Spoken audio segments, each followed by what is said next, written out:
All right, so we've kind of given you some information, or I've given you information about the United States getting involved in foreign affairs and the idea that you've got a lot of Americans who are not thrilled about getting involved in other countries' affairs, and you have a lot of other Americans who are really intensely into getting involved in other countries' affairs for a lot of different reasons.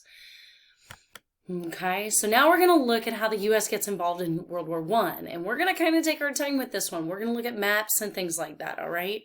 So that you can see, where the attacks are happening, where the battles are happening, and how we get involved.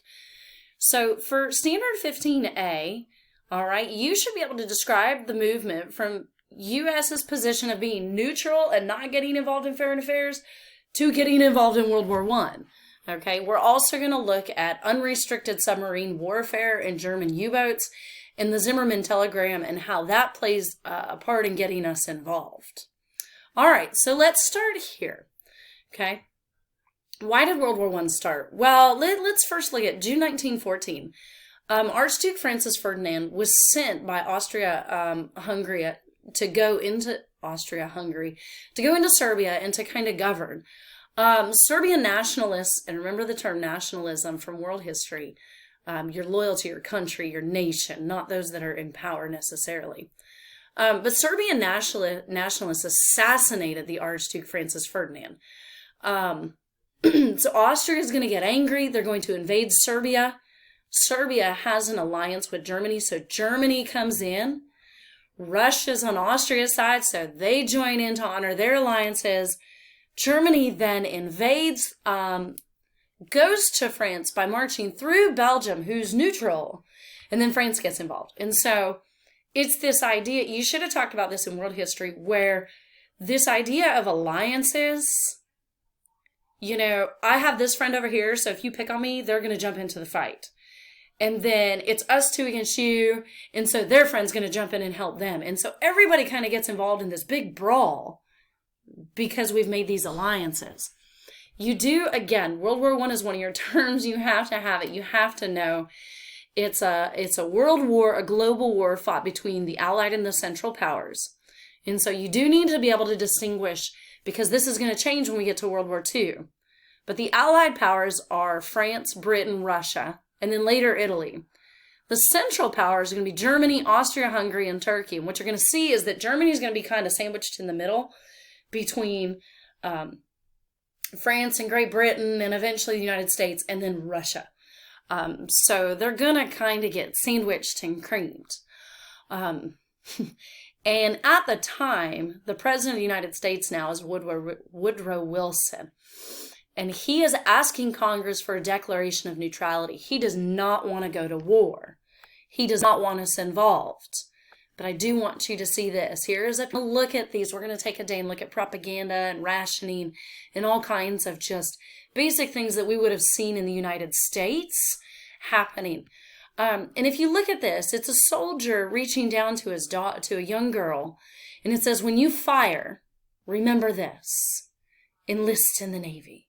Remember the women and children. Remember who you're fighting for.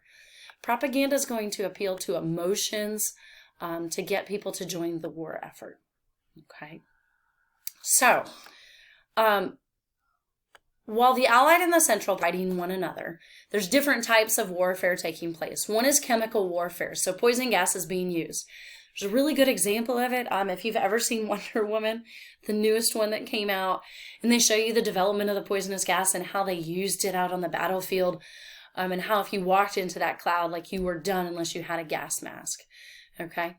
Trench warfare, and with the development of technology, machine guns, poisonous gas, barbed wire, all these things, soldiers are going to start digging hundreds and thousands of miles of trenches so that they can run out and fight and then jump back in for cover.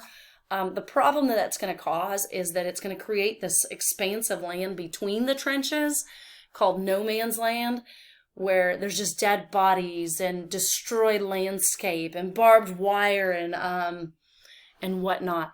And nobody really advances. You jump out and you go fight and then you go back to your trench.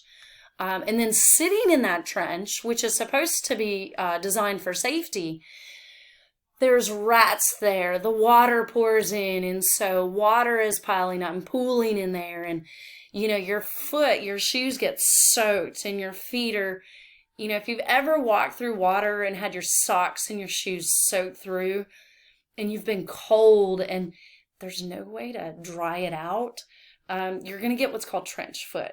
And it's horrible. You wind up having to amputate feet or and whatnot. There's going to be rats running through because they're looking for food, and it's really the only place to find it. So not only are they going to eat the soldiers' food, but they're going to kind of nibble on them. And then lice. I mean, where are you going to take a shower? And then just the constant bombardment and the noise and the shells and the explosions. Some soldiers would go crazy. And it just causes these long-lasting effects on everybody's soldiers. Okay, so trench warfare is something that you have to be familiar with.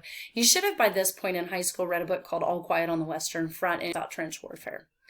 There's also unrestricted submarine warfare. The Germans had submarines called U-boats. And at the time, really, at the beginning of the war, the submarines were only destroying those that were involved in the war, their battleships. But that's going to change. The U.S. is giving money and equipment to the Allies and giving money to Germany. Like, they're kind of trying to just stay out of it, but they're trying to help both sides. Eventually, the submarines are going to be used to set up naval blockades so that these ships can't come through and provide supplies and things. And then Germany eventually is going to increase their submarine attacks using their U-boats and start attacking the Allied forces, not just the ships carrying supplies or the battleships. They're going to start attacking commercial ships carrying just people, innocent lives, okay? And they're going to attack belligerent and neutral nations who aren't even involved in the war. And here's a good picture of German U-boats. If you ever get a chance to go to a maritime museum or a museum that has a lot of ships and submarines, like, this would be a really cool thing to go see. I've taken my kids. It's really see what tight, close quarters these soldiers lived in. And they were underwater for really long periods of time, not great food. I mean, it's not like you can stop at McDonald's or anything. So something, another side of the war that definitely has long-lasting effects. Okay, this is what's going to get the United States involved in World War I. The Lusitania, it's one of your terms on your vocab sheet. It's a British passenger liner that's going to have both British passengers and American civilians. And in May of 1915, a German U-boat's going to sink that ship. 128 Americans are on board this ship, and Americans are going to finally stop and say, wait a minute, now you're killing our people, so this is a problem. Woodrow Wilson, the President of the United States at the time, is going to send notes to Germany saying, you better stop, you need to quit what you're doing, warning that they need to cease their attacks. Germany will attack once more and sink the Arabic, another ship, and it's got 3 Americans on it. But Germany's so afraid that we will attack and will follow up on our threats, so they stop their submarine attacks for a little while. It won't last very long, though. This is what you need to be aware of, okay? The Zimmerman telegram. So, face-to-face, Germany's telling us, okay, we're done, we'll stop, we're done.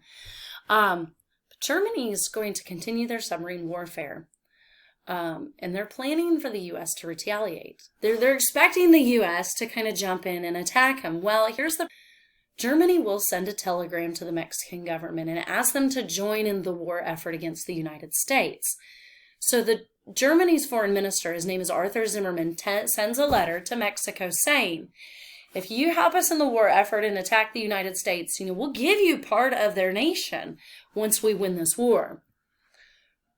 Great Britain catches this note and gives it to President Woodrow Wilson. Wilson immediately stops and says, no, we're done.